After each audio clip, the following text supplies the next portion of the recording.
de mes lectures de l'été. Donc comme je vous l'avais promis, c'est un rendez-vous trimestriel, Frusti, où je vous parlerai en fait de mes meilleures lectures de la saison. Donc pour vous parler un petit peu, pour vous résumer ce que j'ai lu pendant les 3 derniers mois, donc juin, juillet, août. Donc j'ai lu Fahrenheit 451, King's Rising, V for Vendetta, La fin du monde avant le lever du jour, Astérix chez les Bretons, East of West, L'appel de la lune, Misery, The Last Star, Nos amis les humains, The Fury Cross, Cinder, One Punch Man, tous les volumes qui sont sortis, And Love, Date Mao Sama Wakare ga Kirai, Neon Sign Amber, Willful Machines, Uprooted ou Sortie des sables. Donc c'est 29 livres au total, 2 nouvelles graphiques, 15 mangas, 1 audiobook, une pièce de théâtre, une BD et 9 romans. Donc on passe maintenant à mon top 5. Cette fois je n'ai pas vraiment organisé mes lectures.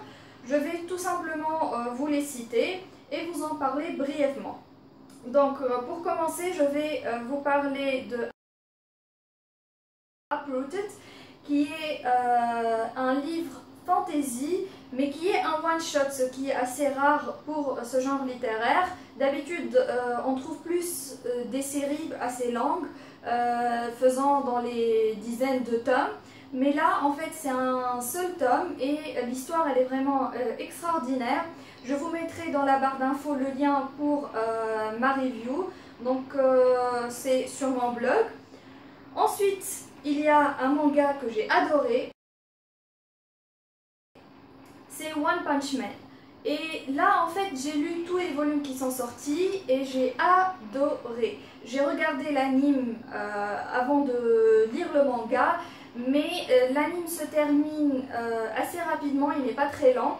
Donc je voulais quand même continuer dans cette histoire qui m'a énormément plu. Et donc je me suis lancée dans le manga et c'était un véritable coup de cœur. J'ai aimé tous les volumes et j'ai hâte de lire la suite tout simplement parce qu'il n'est pas encore fini. Voilà, donc ensuite il y a la fin d'une trilogie, c'est King's Rising, le tome 3 de Captive Prince. Voilà, c'est un livre dont j'ai aimé les 2 premiers tomes.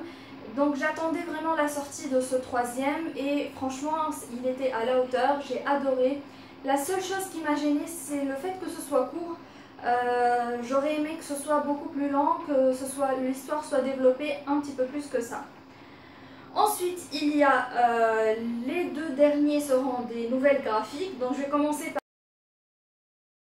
par East of West, qui est voilà, un mash-up entre un monde futuriste avec les cavaliers de l'apocalypse et le Far West, voilà, les cow-boys et tout ça.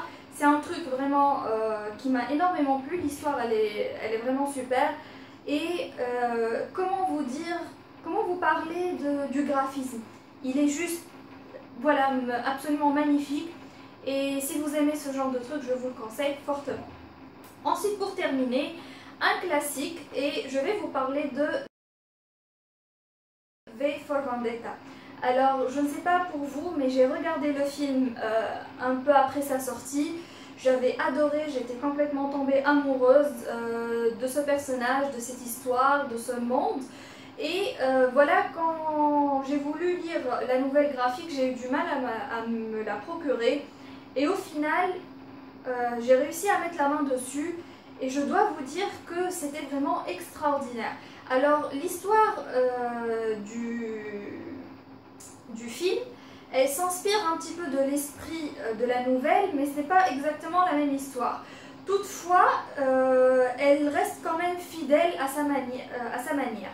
Donc pour ce qui est de la nouvelle graphique, elle est beaucoup plus développée, beaucoup plus sombre, j'ai l'impression, et l'histoire, elle est beaucoup plus profonde.